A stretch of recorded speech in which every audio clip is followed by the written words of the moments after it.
مساء الخير، مساء الأنوار، إن شاء الله كما راكم لاباس.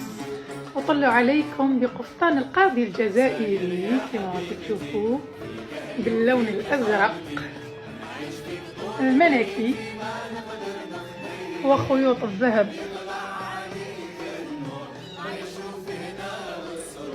خيط الروح بالمحزمة تاعو تاني، فوالا كي دا دو 1920.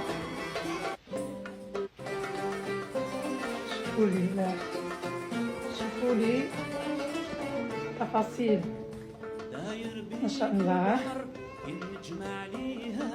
قريبا ان شاء الله راح نطلع لكم بقفطان اللي ما كاش كما هو، يعني الوحيد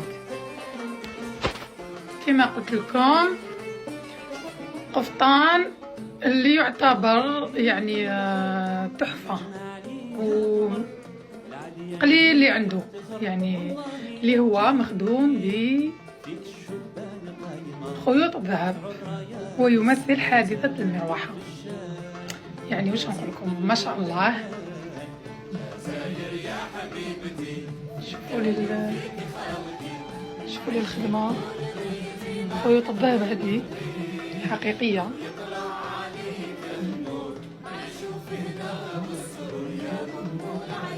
ما شاء الله.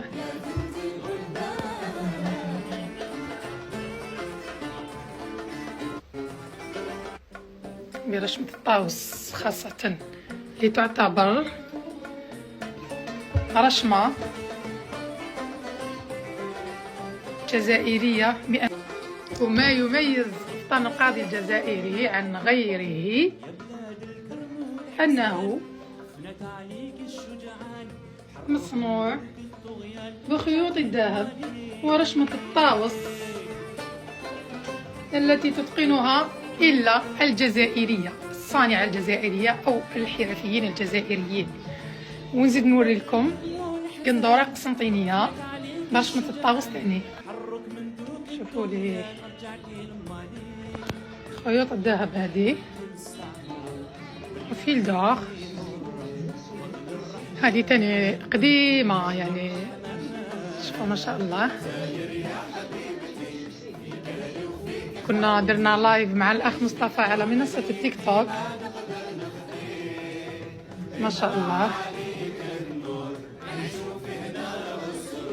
الخطاوس اللي يمثل البرجوازية ويمثل العائلات الجزائرية في القدم، اللي ما كانتش عائلة اللي ما كانتش تكسب هذا الطير،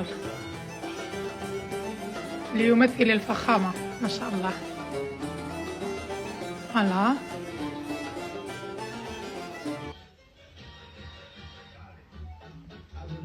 عندي تحف كثيرة، ان شاء الله راح نعمل لكم فيديو ونحطها لكم.